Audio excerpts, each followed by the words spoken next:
Ladies and gentlemen, today let's make the infamous Char Kway Teow.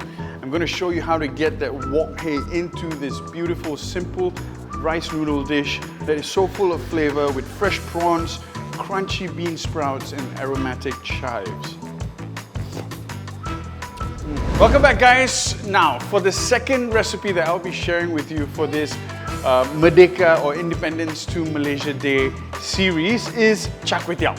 I think Char Kway Teow is one of those dishes that it doesn't matter if you're Malay, Chinese, Indian, Sarawakian or whatever. As long as you're Malaysian, it is a dish that we all love.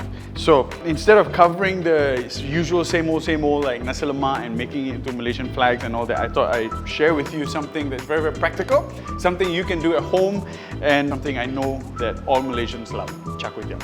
When doing Char Kway Teow, number one is making a flavoured oil. Now these shells are going to give us a really nice aromatic oil. So I've heated up my wok. I'm going to add in some oil. As the shell goes in, you can already start to smell the fragrance, the aroma of prawns, and that's what we want. Leave this on a medium heat and just let that render.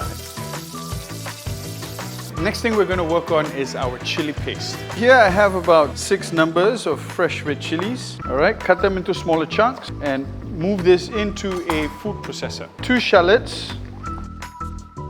And here we have about 5 cloves of garlic. Season this with some salt, add some water.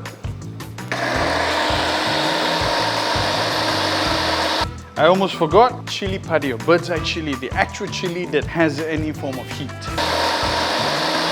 There you go, beautiful chili paste. Now, once this is done, we can remove this and strain it out.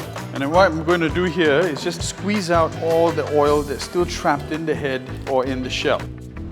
Now, a couple other ingredients that I would say a must-have in a Char Kway Teow is fish cakes.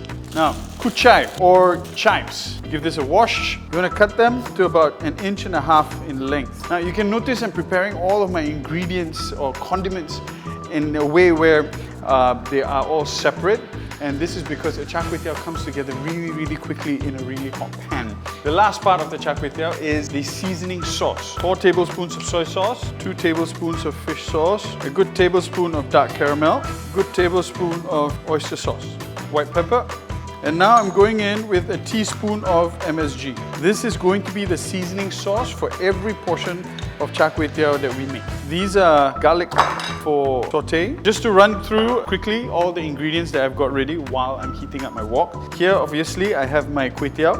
I have here some bean sprouts. These are some sea prawns. We are going to season this with a little bit of sugar and some salt. That way, the prawn itself has flavor. Of course, we did our chili paste already with our fish cakes, chives, and minced garlic. This is our flavored prawn oil, and we have here our seasoning sauce. Now, the only way to make Char Kway Teow is by doing it a portion at a time. Okay, wok nice and hot. In with the flavored oil. Prawns go in. Couple of fish cakes. Some of the minced garlic. Chili paste. Give that a good mix. Kway Teow, about a handful, not too much. This is where you go in with your seasoning sauce. About a tablespoon. Fry this off together. Add your eggs in. Beautiful. Now, bean sprouts go in. Now I'm going in with the chives. See, the kway teow is still nice and long. It's not broken apart. Do with a little bit more sauce. And this is one portion done.